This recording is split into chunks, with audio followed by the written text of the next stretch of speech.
ರೋಹಿತ್ನ ನಿರಾಕರಿಸಿದ್ದಕ್ಕೆ ಪ್ರಿಯತಮೆಯನ್ನ ಕೊಲೆಗೈದು ಪ್ರಿಯಕರ ಆತ್ಮಹತ್ಯೆಗೆ ಶರಣಾದ ಘಟನೆ ದಕ್ಷಿಣ ಕನ್ನಡ ಜಿಲ್ಲೆಯ ಮೂಡುಬಿದಿರೆಯ ಪ್ರಾಂತ್ಯ ಗ್ರಾಮದಲ್ಲಿ ನಡೆದಿದೆ. ಮೃತ ಪ್ರಿಯಕರ ರೋಹಿತ್ ಮಂಗಳೂರು ನಗರದ ಬಜಾಲ್ ನಿವಾಸಿಯಾಗಿದ್ದು, ಚರಿಷ್ಮಾ ಅವರು ಪ್ರಾಂತ್ಯದ ಬಾಡಿಗೆ ಮನೆಯಲ್ಲಿ ವಾಸವಾಗಿದ್ರು. ಮೂಡುಬಿದಿರೆಯ ಪ್ರಾಂತ್ಯ ಶಾಲೆಯ ಬಳಿಯ ನಿವಾಸಿ ಚರಿಷ್ಮಾ ಎಂಬಾಕೆಯನ್ನ ಮಂಗಳೂರು ಬಜಾಲ್ ನಿವಾಸಿ ಲೋಹಿತ್ ಎಂಬಾತನು ಪ್ರೀತಿಸುತ್ತಿದ್ದ ಎಂದು ಹೇಳಲಾಗಿದೆ.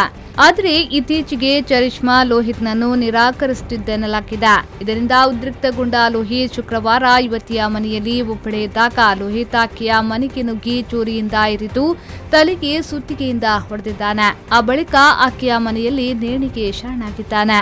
ಇತ್ತ ಪ್ರಿಯತಮನ ಕೃತ್ಯದಿಂದ ಗಂಭೀರ ಗಾಯಗೊಂಡಿದ್ದ ಯುವತಿಯನ್ನ ಕೂಡಲೇ ಮೂಡುಬಿದಿರೆ ಆಸ್ಪತ್ರೆಗೆ ದಾಖಲಿಸಲಾಯಿತಾದರೂ ಚಿಕಿತ್ಸೆ ಫಲಕಾರಿಯಾಗದೆ ಮೃತಪಟ್ಟಿದ್ದಾಳೆ.